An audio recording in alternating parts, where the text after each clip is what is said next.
Sir ನೀವು UPSC ಇಂಟರ್ವ್ಯೂನು ಕೊಟ್ಟಿದ್ದೀರಾ, ಮತ್ತೆ ರೀಸೆಂಟ್ ಆಗಿ KPSC ಇಂಟರ್ವ್ಯೂನು ಕೊಟ್ಟಿದ್ದೀರಾ. ಸೊ ನಿಮ್ಮ ಈ ಜರ್ನಿ ಅನ್ನೋದು ಹೇಗಿತ್ತು ಸರ್? 2-3 ವರ್ಷ ಡಿಫಿಕಲ್ಟ್ ಆಯಿತು. 2023ನಲ್ಲಿ ನಾನು UPSC ಇಂಟರ್ವ್ಯೂನ ಕೊಟ್ಟಿದ್ದೀನಿ.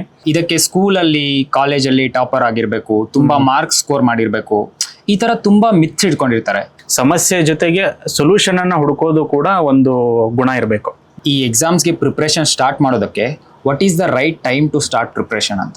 ಡಿಗ್ರಿ ಮುಗಿದ್ಮೇಲೆ ಮಾಡ್ತೀನಿ, ನಾನು ಕ್ಲಾಸಸ್ ತಗೊಂಡ್ಮೇಲೆ ಶುರು ಮಾಡ್ತೀನಿ. ಕಾಲೇಜ್ ಲೈಫಲ್ಲಿ ಕಲಿಯುವಂತ ಕೆಲವೊಂದು ಥಿಂಗ್ಸು ಮತ್ತೆ ಲೈಫಲ್ಲಿ ಯಾವಾಗೂ ಕಲಿಯೋಕ್ಕೂ ಆಗಲ್ಲ, ಆ ವ್ಯಾಲ್ಯೂಸ್ನ ಬೆಳೆಸ್ಕೊಳ್ಳೋದಕ್ಕೂ ಆಗಲ್ಲ. ರೈಟ್. ಸಂಸ್ಕೃತದಲ್ಲಿ ಒಂದು ಮಾತಿದೆ, ಅನವೃದ್ಧ ಕೃತ ಎಂತು ವಿಶ್ವತಃ ಅಂತೇಳಿ.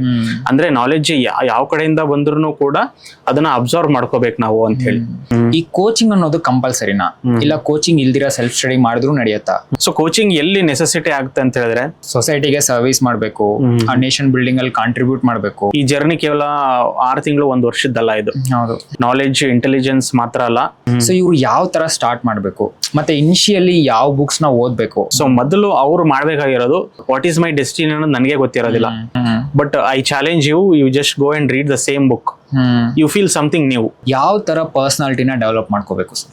ಬರೀ ಮೋಟಿವೇಶನ್ ವಿಡಿಯೋಸ್ನೇ ನೋಡೋದು, ಟಾಪರ್ಸ್ ಟಾಕ್ಸ್ ನೋಡೋದು, ಇದರಲ್ಲೇ ಜಾಸ್ತಿ ಟೈಮ್ ನ ಸ್ಪೆಂಡ್ ಮಾಡ್ತಾರೆ ರಾದರ್ ದೆನ್ ಸ್ಟಡಿಂಗ್. ಹೌದು, ಈಗಿನ ಜನರೇಷನ್ ಅವರು ಎಸ್ಪೆಷಲಿ ನಮ್ ಜೆನ್ಜಿ, ಸೊ ಇವರು ಏನ್ ಥಿಂಕ್ ಮಾಡ್ತಾರೆ ಅಂದ್ರೆ, why IAS or IPS, why not corporate job or any business ಅಂದ್ರೆ? ಸೊ ಇಲ್ಲಿ ನಾನು ಸಿವಿಲ್ ಸರ್ವಿಸ್ ಬ್ಯಾಕ್ ಗ್ರೌಂಡ್ ಆಗಿರೋದು, ಎಜುಕೇಟರ್ ಆಗಿರೋದ್ರಿಂದ, ಸೊ ನಾನು ಯಾಕೆ IAS IPS ಅಂತ ಹೇಳ್ತೀನಿ ಅಂತ ಹೇಳಿದ್ರೆ, at what time we should stop?